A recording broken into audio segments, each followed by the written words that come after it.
Hello, Mark. Hi Talia, how are you? I'm good, thank you. How are you? I'm really well, thank you. Yeah. So, tell me about you. Well, that's a long story. I've written a book about that, as you know. My name's Mark Wilkinson. I'm now a serial entrepreneur, multiple business owner, director.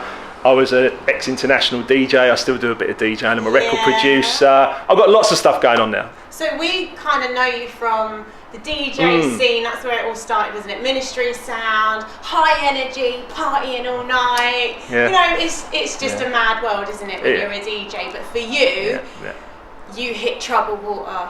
Things started to go wrong, right? It all came crashing down. My body had been complaining for some years. I wasn't sure what was going on. I didn't really know. I tried to reach out for help from various different sources. And then one day my leg gave way. My right leg gave way and I fell against the wall in my flat up in London.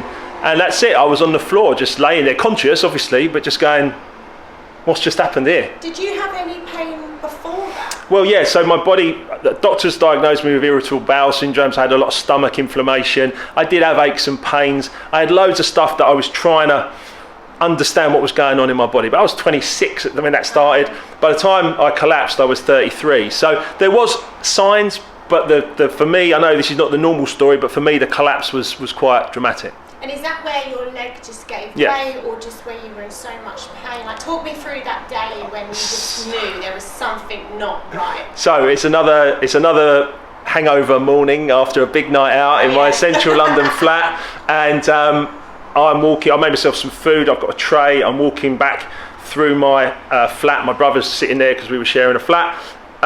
And as I was walking through, my leg just stopped. It just stopped working. It just went to jelly almost. The back I showed you before, the back of my leg around here, and I just hit the floor. It was like I went to take a step and there was nothing there, and boom, that was it. Tray goes everywhere, food everywhere. I think my brother started laughing to begin with because he was, you know. I mean, your brother thought yeah. nothing funnier. Yeah. So, and then when he looked over the sofa and he was like, "Whoa!" And he's like, "What's going on?" I was like, "I don't know." And he helped me up, you know, with whatever. But that was the start of something. And then it took the next 18 months for me was a savage decline into agony, a pit of agony, pain that I can't even describe in every area of my body. Freezing up, you know, I wouldn't be able to even get up out of this chair. I couldn't get in and out of a car. I was just in absolute agony, caning painkillers, caning them. Did you feel like I'm dying? Yeah. There's something really just... I thought my life was over. I'm 33, 34 at the time. I've been resident DJ at Ministry of Sound. I've been to 65 countries. I've travelled all over the globe. I've had a top 10 here. Living the dream, right? Living the young man's dream. And then all of a sudden, bang, gone. And I struggled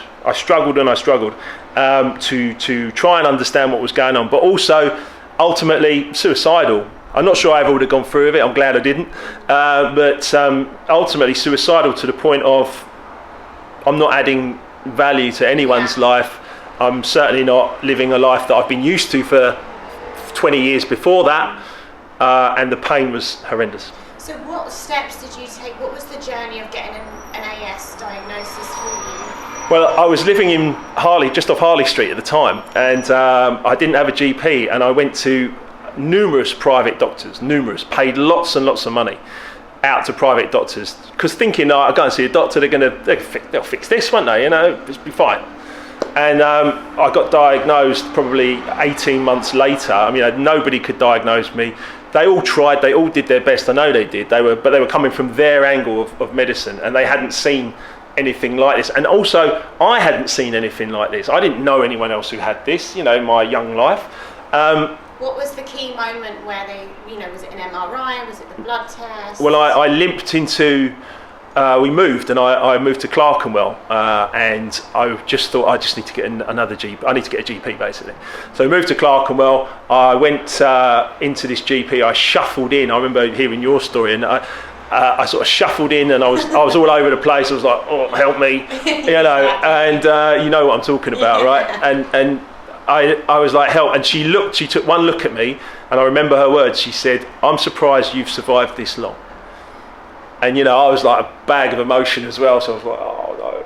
And she said, you need an emergency appointment with a rheumatologist. I hadn't even heard the word rheumatology by then. Oh, really? Nobody had even mentioned rheumatology to me in 18 months. So what were they saying it might be if it wasn't do you know what? rheumatoid issue? They were like, people were sticking stuff into me and putting pads on me and testing me for all sorts of stuff. It's all in your head. Nobody had a clue. No one had a clue about it. And then this GP said you need an emergency appointment. And I thought, right, great, emergency appointment.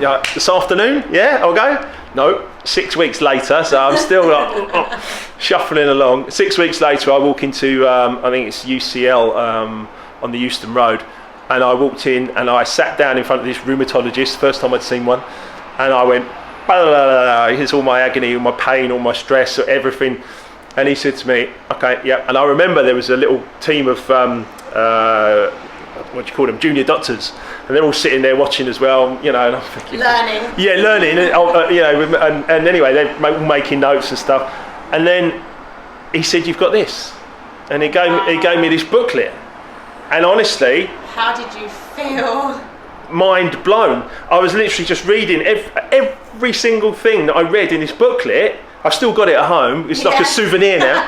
I read the booklet and I was like, I could have written this for you, mate. Yeah. Do you know what I mean? This is me, and I that was it. And it was like it was a game changer. And you know, I love doctors. I love modern medicine. It plays a role. We have a role to play as well, responsibility-wise.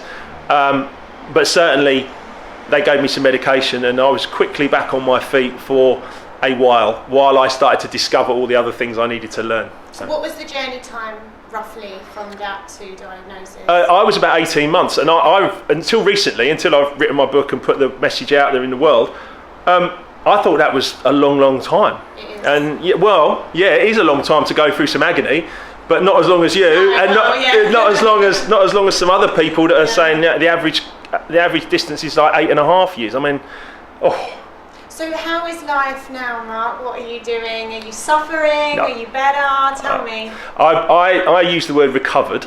You're recovered. I've had 2 flare-ups. I had that initial flare-up for that 18 months. Yeah. I also had a second flare-up.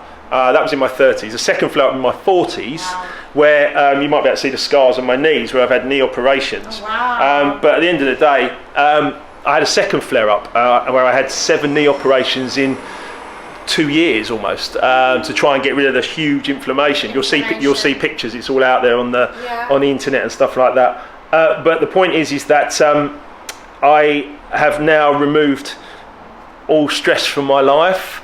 I now live a very clean, happy life that I'm extraordinarily grateful for. And I have worked a lot on my mind-body connection, understanding my subconscious, putting out positive emotions, receiving positive emotions back, plus eating very well, eating a diet. I've run numerous tests on my own body now, so I know exactly what foods work for me and what foods don't work for me. I've spent a lot of money. You know, you can't get this stuff on the NHS because they can't possibly do that for 65 million of us. No. So it's my responsibility to find out what's going to work in this molecular structure of mine. Really good point. And it'll be different for you than it will be for me.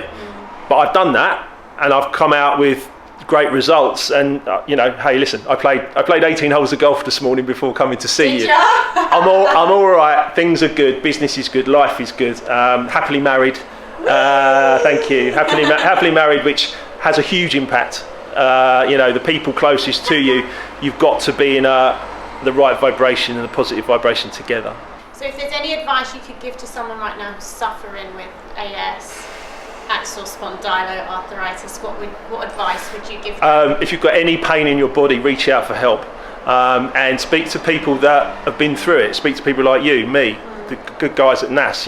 Speak to people that have been through this pain and understand what's going on. Do not give up. Persist. There is light at the end of the tunnel. It won't always be this way. The pain has a message. We must listen and then learn and then grow and develop ourselves. Thank you very much, Mark. Thank you, Talia.